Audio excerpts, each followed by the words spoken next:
NPO के second part पर आ गए बेटा हम लोग।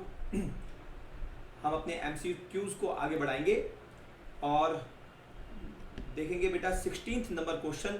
15th क्वेश्चन हमने पहले फर्स्ट पार्ट में कर लिए थे, इसलिए मैंने क्वेश्चन नंबर 17 से आपके लिए स्टार्ट करे हैं। तो बेटा क्वेश्चन नंबर 17 एक बार पढ़ लेते हैं। A balance of match fund already given under NPO, then any expense on match is treated as। बेटा आपको एनपीओ का क्वेश्चन है और यहाँ पर आपको मैच फंड पहले से ही क्वेश्चन में दे रखा है। कहता है मैच फंड आपको दे रखा है, तो मैच फंड अकाउंटिंग को आप याद कर लेंगे। फंड अकाउंटिंग क्या कहती है? कोई भी यदि आपको फंड गिवन है तो उससे रिलेटेड कोई भी खर्चा होगा वो उस फंड में ही लेस हो जाएगा और कोई भी इनकम होगी तो फंड में ही ऐड हो जाएगी। तो बेटा यहाँ पे हम ऑप्शन पढ़ लेते हैं। Option A, added in the match fund, subtracted from the match fund, debit to the income expenditure account and right hand side, right नहीं, ये क्रेडिट साइड होना चाहिए, credit side, right credit side of income expenditure account नहीं, ये income expenditure में नहीं जाता है खर्चा, ये सब्ट्रैक्ट हो जाता है कहाँ से? माइनस करते हैं मैच फंड से। तो B is the right answer. Fund accounting याद रखनी पड़ेगी बेटा, याद रखें। फंड अकाउंटिंग के लिए आपको अच्छे से मेहनत करनी है, अलग से भी आपको वीडियो बना के दे देंगे फंड अकाउंटिंग के ऊपर। अभी तो आप फटाफट से अपना एमसीक्यू कीजिए। क्वेश्चन नंबर 17 क्या कहता है? Honorarium paid during the year under NPO is treated as. क्या होता है यार ये ऑनरेरियम? एक्चुअली किसी के ऑनर में आपने कुछ खर्चा कर दिया तो बेटा उसे कैसे ट्रीट करते हैं हम? Whether it is the capital expenditure, नहीं यार, कैपिटल एक्सपेंडिचर क्या होता है? कैपिटल एक्सपेंडिचर वो खर्चा होता है जिससे आपकी कोई फिक्स्ड एसेट एक्वायर होती है। any expense which results in acquisition expansion of any fixed asset is known as capital expenditure। तो बेटा ऑनरेरियम एक रेवेन्यू नेचर खर्चा है, उससे कोई भी एसेट एक्वायर नहीं हो रही। तो मैं लिख भी देता हूँ, एसेट एक्वायर होनी चाहिए कैपिटल एक्सपेंडिचर में, ठीक है। परचेज ऑफ फिक्स्ड एसेट होना चाहिए, एक ही बात है, परचेज ऑफ फिक्स्ड एसेट होना चाहिए, तो बेटा वो कैपिटल एक्सपेंडिचर होता है।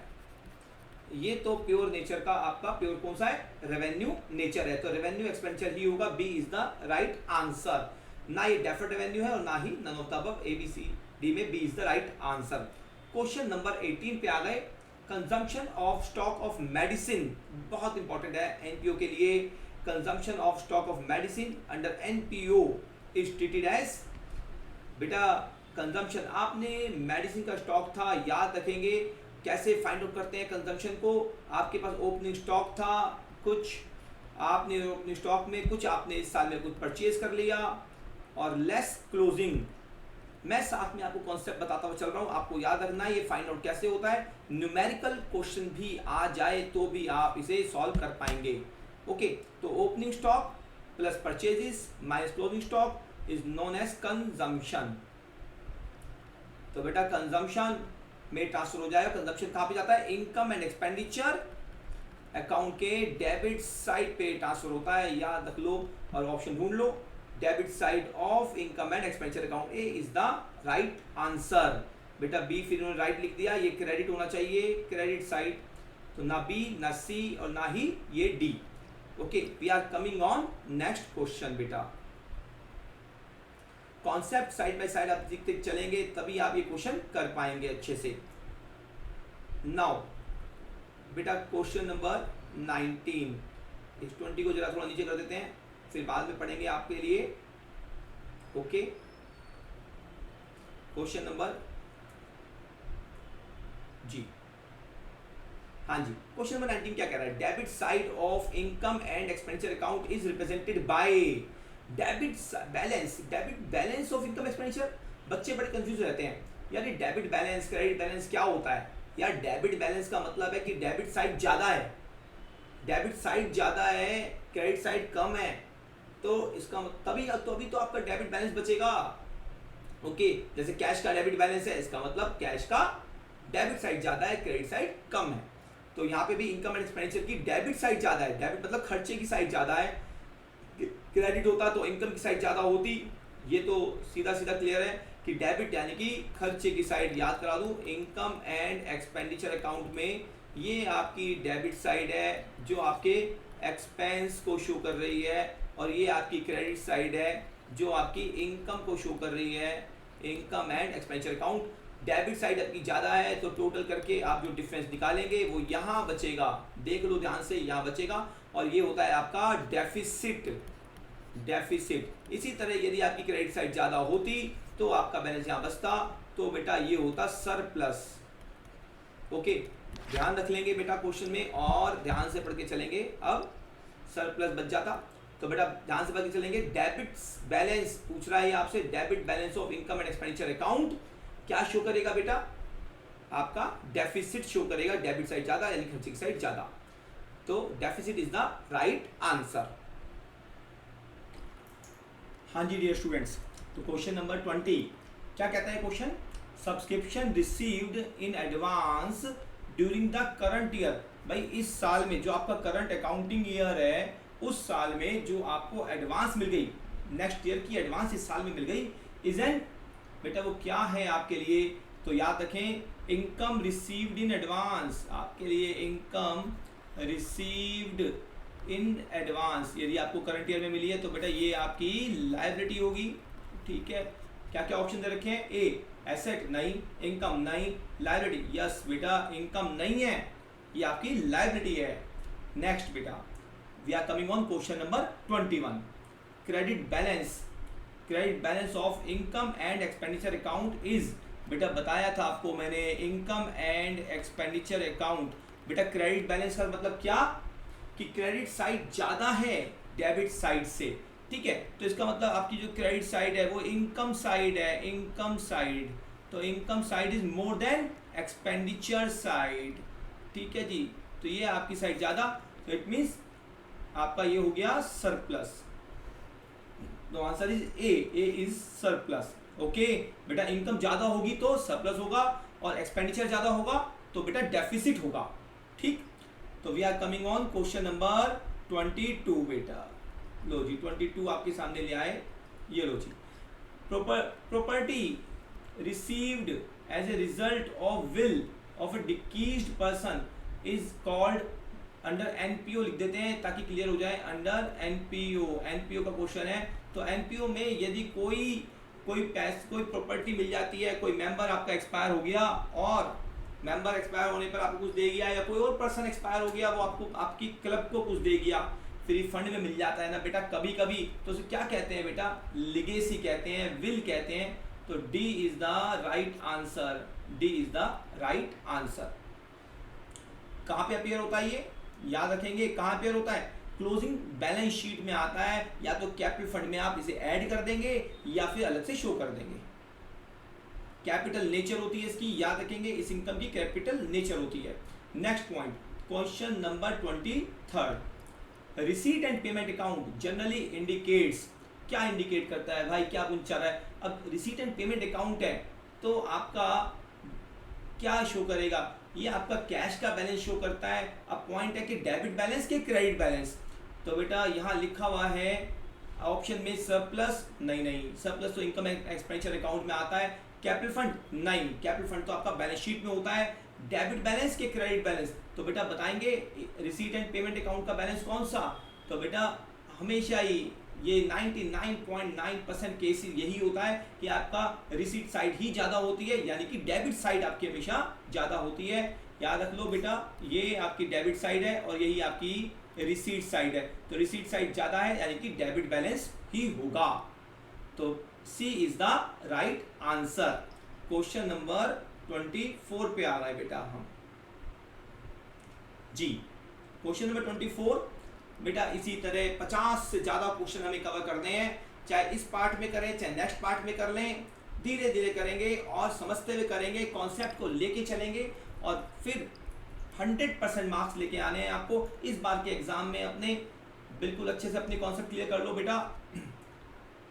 Credit balance of income and expenditure account, credit balance of income and expenditure account is treated as, कैसे ट्रीट करते हैं? क्रेडिट बैलेंस याद होना चाहिए। क्रेडिट बैलेंस का मतलब पहले अभी ऊपर बताया था आपको मैंने क्या होता है, क्रेडिट साइड ज़्यादा है यानी कि सरप्लस। तो बेटा सरप्लस कहाँ पे जाता है, कैसे ट्रीट होता है बेटा, ये जाता है क्लोजिंग बैलेंस शीट में, और क्लोजिंग बैलेंस शीट में जाकर ये बैलेंस शीट ये कैपिटल फंड में ऐड हो जाता है। तो चेक करें ये कहाँ जा रहा है, क्लोजिंग बैलेंस शीट में एसेट साइड, नहीं, added to capital fund, subtracted to capital fund. तो बेटा मुझे लगता है A is the right answer कि एडिड टू कैपिटल फंड होना चाहिए, ये जो कि क्लोजिंग बैलेंस शीट में होता है कैपिटल फंड, उसी के अंदर ये ऐड हो जाता है। Next we are coming on question number 25। Question number 25 क्या कह रहा है, in NPO excess of expenditure over income, excess of expenditure खर्चा ज्यादा इनकम कम, ठीक है, खर्चा ज्यादा इनकम कम क्या कहलाता है, तो बेटा लॉस कहते होंगे उसे, नहीं लॉस नहीं कहते, उसको हम डेफिसिट कहते हैं। तो ढूंढे फटाफट से A B C is the right answer, that is deficit. याद रखेंगे लॉस नहीं कहते, या तो उसे excess of expenditure over income कहते हैं या फिर डेफिसिट कहते हैं। ओके नेक्स्ट बेटा question number 26, in NPO excess of income, अब की बार क्वेश्चन बदल दिया, रिवर्स क्वेश्चन दे दिया, क्या दिया भैया, इनकम ज्यादा है एक्सपेंडिचर कम है। तो बेटा इनकम ज्यादा एक्सपेंडिचर कम, तो ये तो प्रॉफिट हो गया, नहीं ये नॉन प्रॉफिट ऑर्गेनाइजेशन है, तो प्रॉफिट तो यहाँ नहीं हो सकता, इसको हम क्या कहते हैं, सरप्लस कहते हैं। तो बेटा D is the right answer. तो क्वेश्चन नंबर 26 भी हमारा खत्म। सर प्रैक्टिकल क्वेश्चंस भी आएंगे, सर प्रैक्टिकल क्वेश्चन भी करेंगे बेटा, बिल्कुल आपको एमसीक्यूज आएंगे आपके इस बार वाले पेपर में, तो आप एमसीक्यू, अच्छा ये मैं आपके फर्स्ट टर्म के लिए जो सीबीएसई का सिलेबस आया है उसके फर्स्ट टर्म के लिए नहीं बता रहा, आपके एग्जाम जो होने वाले हैं स्कूल में उसमें आपके आराम से एनपीओ के क्वेश्चंस में ये एमसीक्यू ही पूछेंगे, तो वहां पर आपको मिल जाएगा। Income and expenditure question number 27 है बेटा, ये income and expenditure account is prepared on क्या कहना चाहता है, इनकम एक्सपेंडिचर किस पर बनता है, कैसे बन रहा है, कैश बेसिस, अच्छा बेसिस पूछना चाह रहा है, बेसिस ऑफ अकाउंटिंग। याद है 11th क्लास बेटा, 11th क्लास में बेसिस ऑफ अकाउंटिंग बेटा दो होते थे ना, एक कैश बेसिस और एक एक्रूअल बेसिस, याद है, ड्यू बेस पे बनाते हैं कि कैश बेस पे बनाते हैं, बेटा ड्यू बेस पे बनाते हैं, याद होना चाहिए, हमारी सारी अकाउंटिंग ड्यू बेस पे होती है, तो एक्रूअल बेस अकाउंटिंग ढूंढ लो फटाफट से बेटा, कैश बेस एक्रूअल बेस, तो B is the right answer ना, ए और बी नहीं होना चाहिए बेटा, B is the right answer, B is the right answer. Next question number 28, which of the following is not NPO, NPO में कौन कौन इंक्लूड नहीं होता, ये चार नाम दे रखे हैं आपको, क्या रखा है भाई, नॉन प्रॉफिट ऑर्गेनाइजेशन कौन सा नहीं होता, स्कूल वाले तो बड़ा पैसा कमाते हैं बेटा, लेकिन फिर भी एनपीओ ही मानते हैं उनको, इसके अलावा हॉस्पिटल भी एनपीओ ही होते हैं, बहुत पैसा कमाते हैं लेकिन फिर भी एनपीओ ही हैं, उनका ऑब्जेक्ट प्रॉफिट कमाना नहीं होता। हाँ क्लब बेटा एनपीओ ही होता है, बिल्कुल सही है, अपने मेंबर्स के इंटरेस्ट के लिए काम होता है क्लब के अंदर। और इसी तरह पार्टनरशिप फर्म, ये फर्म नहीं है ये फर्म है, स्पेलिंग ठीक कर लेते हैं, तो बेटा पार्टनरशिप फर्म एनपीओ नहीं होती, D is the right answer. Not कह रहा है, याद रख लेना, नॉट एनपीओ कह रहा है, बड़ा घुमाता है क्वेश्चन कि भाई एनपीओ कौन सा नहीं है, इसका मतलब पार्टनरशिप एनपीओ नहीं होती, क्योंकि वहां का ऑब्जेक्ट प्रॉफिट कमाना होता है। सेक्शन 4 में डेफिनेशन है पार्टनरशिप एक्ट के अंदर 1932 में। Which account is prepared to find out surplus और डेफिसिट इन एनपीओ। लो जी, बार बार इनकम एक्सपेंडिचर के क्वेश्चन आते हैं, रिसीव पेमेंट के क्वेश्चन आते हैं, या बैलेंस शीट से रिलेटेड क्वेश्चन आते हैं, यही तो होता है बेटा, एनपीओ के अंदर दो अकाउंट और बाकी एक स्टेटमेंट ही बनती है। तो कहता है सरप्लस या डेफिसिट कैसे फाइंड आउट होता है, कौन से अकाउंट में फाइंड आउट होता है, तो बेटा कहता है option 1 income and expenditure account, B receipt and payment account, C opening balance sheet, D closing balance sheet. तो बेटा आपको पता होना चाहिए कि सरप्लस या डेफिसिट दोनों के दोनों कहाँ आएंगे, इनकम एंड एक्सपेंडिचर अकाउंट में आएगा, इसलिए ए इज द राइट आंसर। चले जी, ए हमारा बिल्कुल सही। और उसके बाद हम आ गए 30th क्वेश्चन नंबर पे, चलते हैं फटाफट से। क्वेश्चन नंबर 30 क्या कह रहा है question, in case of specific fund is maintained, यदि स्पेसिफिक फंड पहले से ही मेंटेन कर रखा है आपने, तो बेटा the expense exceeding the amount of fund, यदि फंड से ज्यादा खर्चा हो जाए, बेटा गुल्लक है उस गुल्लक से ज्यादा खर्चा कर लोगे तो बेटा वो कहाँ जाएगा वो खर्चा? गुल्लक तो फूट गई, गुल्लक का सारा पैसा तो यूज कर लिया, तो बेटा बाकी बचा हुआ जो खर्चा है वो कहाँ से करोगे? इनकम एंड एक्सपेंडिचर अकाउंट से करोगे, और कहाँ से करोगे? तो देख लेते हैं। शुड बी रिकॉर्डेड क्या चीज थी ये? यदि आपका स्पेसिफिक फंड से ज्यादा खर्चा है, एक्सीडिंग हो रहा है खर्चा, तो कहां से करेंगे? इनकम एंड एक्सपेंडिचर की डेबिट साइड से खर्चा करेंगे। तो ए आपका लायबिलिटी नहीं, B debit side of income and expenditure. हमने आंसर ढूंढ लिया, B is the right answer. तो 30th क्वेश्चन हो गया हमारा बेटा। कह चुका हूं 50 से ज्यादा क्वेश्चन करने हैं, 100% मार्क्स लेके आने हैं, चाहे हमारे स्कूल के एग्जाम हो या हमारे आगे बोर्ड के एग्जाम हो। बेटा मार्क्स स्कूल के एग्जाम के भी लगते हैं और बोर्ड के एग्जाम के भी अच्छे से काम करना है आपको। We are coming on question number 31। Received by a club is shown in. बेटा क्लब आपका एनपीओ होता है बेटा, नॉन प्रॉफिट ऑर्गेनाइजेशन का पार्ट है। तो बेटा नॉन प्रॉफिट ऑर्गेनाइजेशन में लाइफ मेंबरशिप फी, याद रखेंगे कैपिटल इनकम है, कैपिटल नेचर होती है, कैपिटल रिसीट होती है ये। और बेटा ये कैपिटल रिसीट जो है वो इनकम एंड एक्सपेंडिचर अकाउंट में नहीं आती, ये कहाँ आती है? बैलेंस शीट में आती है। तो बेटा बैलेंस शीट में भी कहाँ, या तो इसे कैपिटल फंड में ऐड करो या इसे अलग से शो करो। तो हम देख लेते हैं ऑप्शन।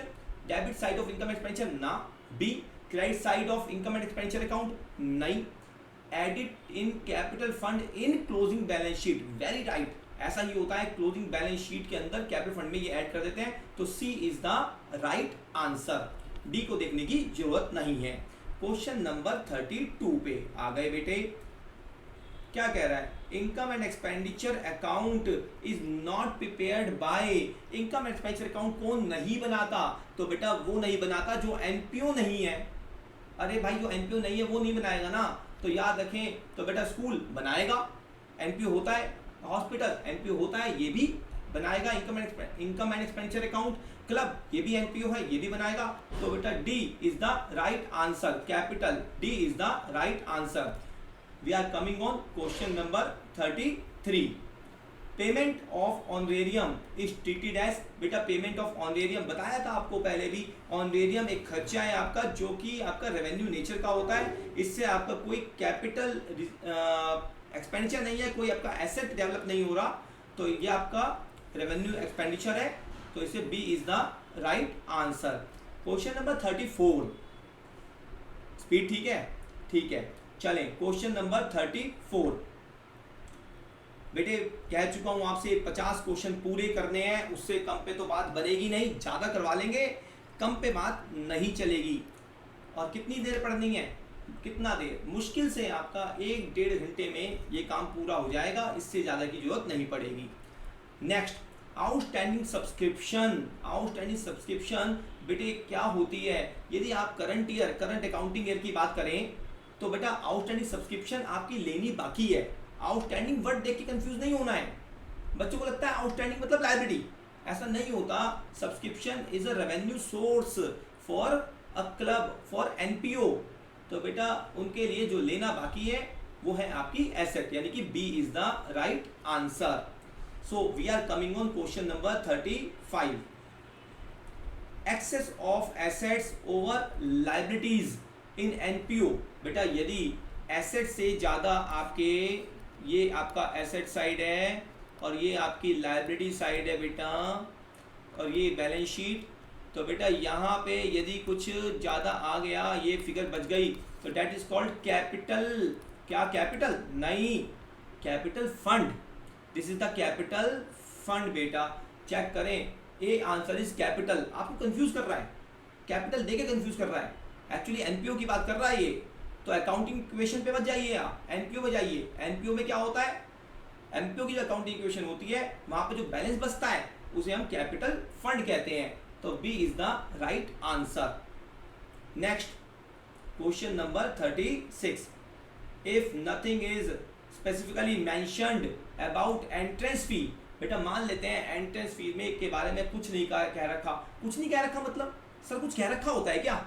हाँ, क्या रखा होता है कि इसे कैपिटलाइज भी किया जा सकता है। अदरवाइज यदि कुछ नहीं कह रखा, कैपिटलाइजेशन के लिए नहीं कह रखा, तो बेटा एंट्रेंस फीस हमेशा क्या मानते हैं, हम रेवेन्यू नेचर मानते हैं, और ये रेवेन्यू इनकम होती है, इसीलिए हम इसे बी पॉइंट को टिक कर देते हैं यहाँ पर। लो जी, ठीक है, कैपिटल रिसीट नहीं होती, याद रखेंगे, आपके सिलेबस में लिखा है क्लियरली, इसे रेवेन्यू ही मानना है। नेक्स्ट बेटा, डोनेशन फॉर स्पेसिफिक पर्पस। अब स्पेसिफिक पर्पस क्या, जैसे टूर्नामेंट फंड, आपने टूर्नामेंट करवाना है, आपने मंदिर बनवाना है, आप कुछ भी बनवा लीजिए, आपके लिए स्पेशल डोनेशन मिली है आपको, तो बेटा जो स्पेसिफिक डोनेशन होती है that is a capital receipt, और बेटा वो हमेशा बैलेंस शीट में अपीयर होती है, तो इसे मैं ए पॉइंट पे टिक कर देता हूँ। क्वेश्चन नंबर 37 भी हमारा finish. Now we are coming on question number 38। बार बार देखें आप इसे, बार बार पढ़ेंगे, आपको आराम से क्लियर हो जाएगा, एक बार से आपको क्लियर नहीं होगा, एक बार से बात नहीं बनने वाली। Question number 38, receipt and payment account records transactions of, बेटा कैश नेचर के करता है, रेवेन्यू नेचर के भी करता है, कैपिटल नेचर के भी करता है, मतलब यदि बिल्डिंग परचेज कर लोगे तो भी आना है, बिल्डिंग बेच दोगे तो भी रिसीट एंड पेमेंट में आना है। यहाँ तो पैसा आना और जाना, कैश इनफ्लो और आउटफ्लो दोनों ही होते हैं, यहाँ रेवेन्यू और कैपिटल नेचर कुछ नहीं होती, यहाँ सब कुछ होता है, तो इसका मतलब दोनों तरह के आइटम यहाँ पे आते हैं। तो कौन सा करेक्ट है, ए नहीं, बी नहीं, सी यानी कि ए एंड बी बोथ बिल्कुल सही है आपका। Capital as well as revenue nature item will appear in receipt and payment account. Now we are coming on question number 39। क्या कह रहा है question number 39, income and expenditure account records, क्या record करता है income and expenditure account? Income and expenditure account क्या capital nature item show करता है, क्या रेवेन्यू नेचर आइटम शो करता है, या दोनों शो करता है? तो बेटा याद रखें, only revenue nature item are appeared in income and expenditure account. जो आपके डेली रूटीन के हैं वो खर्चे या वो इनकम जिससे आपका वो खर्चा जिससे अभी कोई एसेट डेवलप नहीं हो रही, और वो इनकम जो कैपिटल नेचर की नहीं है, यानी कि वो आपकी रेकरिंग नेचर की नहीं है। रेकरिंग नेचर की है तो इनकम एक्सपेंडिचर में आएगी, रेकरिंग नेचर की नहीं है तो बेटा वो बैलेंस शीट में आती है। तो यहाँ पर जितने भी आइटम आते हैं वो रेवेन्यू नेचर के ही होते हैं, चाहे वो रिसीट हो चाहे वो पेमेंट हो। Question number 40, we are coming on question number 40। All receipts of capital nature under NPO, receipts of capital nature, I capital nature, I question घुमा रहे हैं बार बार, देखो बहुत घूम घूम के क्वेश्चन आते हैं एनपीओ में, ये बता दूं आपको, एक एक पॉइंट एक एक डेप्थ में चला जाना है उस पॉइंट पे। Capital nature, revenue nature, receipt है तो क्या, एक्सपेंडिचर है तो क्या, तो बेटा रिसीट की बात करता है, कैपिटल नेचर रिसीट्स कहाँ आती हैं, ये स्पेशली ये टूर्नामेंट फंड है, याद रख लो, रिसीट्स ऑफ कैपिटल नेचर, इसका मतलब कोई फंड क्रिएट हो रहा है बेटा, ये तो फंड टाइप का ही हो गया, ठीक, कोई स्पेशल पर्पस है, डोनेशन है कोई स्पेशल पर्पस की, तो बेटा ये आपका बैलेंस शीट में अपीयर होता है, बैलेंस शीट में लायबिलिटी साइड पर आता है, ये लिख दूं यहाँ पर, बैलेंस शीट में भी ये लायबिलिटी साइड पर आता है। चलो एक और क्वेश्चन आ गया मेरे सामने, क्वेश्चन नंबर 41, कहता है on which side subscription received in advance by a charitable institution is shown. बेटा सब्सक्रिप्शन रिसीव्ड इन एडवांस कहाँ पे शो करने वाले हो एनपीओ के केस में, तो बेटा सब्सक्रिप्शन रिसीव्ड इन एडवांस आप हमेशा लायबिलिटी में शो करने वाले हो, क्योंकि इस साल आपने नेक्स्ट ईयर की सब्सक्रिप्शन आपको मिल गई है, एडवांस में मिल गई है, तो आप उसे कहाँ शो करेंगे, क्लोजिंग बैलेंस शीट में लायबिलिटी साइड पे शो करेंगे। ओके, सो बेटा 42 से लेकर आगे जो बचे हुए क्वेश्चन है विद न्यूमेरिकल्स, न्यूमेरिकल पार्ट पे जो एमसीक्यू बन सकता है पॉसिबल, वो भी हम कवर कर लेंगे। बस एक पार्ट और, एक क्लास और लगानी है, एक पार्ट और आपने देखना है, उसे गो थ्रू करना है, तो उसके लिए आप कल तक का वेट कीजिए, कल आपको वो वाला पार्ट भी करवा दिया जाएगा। तब तक के लिए बाय एंड थैंक यू।